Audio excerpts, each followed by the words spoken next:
Highly infectious medical wastes have been increased significantly, exposing the inadequate capacity of medical waste treatment.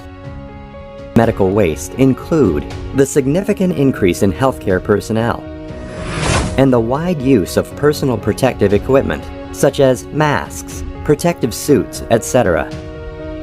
To be more cautious, all the general waste and recyclable waste in infectious hospitals, as well as the general waste from quarantine areas, were managed as medical waste, while those wastes were not managed as medical waste normally before the pandemic.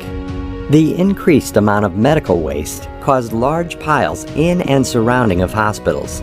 It would increase the risk of infection if it cannot be collected and treated properly in time.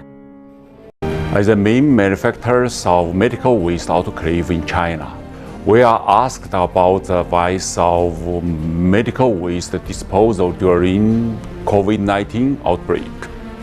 Nobody knows how the epidemic would develop and how much medical waste productions would increase at that moment. The mainstream idea of all expert insiders was to deliver mobile emergency equipment to epidemic area to improve the handling capacity of medical waste disposal. But in fact, there were only thousands of equipment available at that moment in China. And all the equipment were too small to handle such quantity waste. We are asked the same question because the pandemic was rapidly growing and massive medical waste were not collected and disposed in time.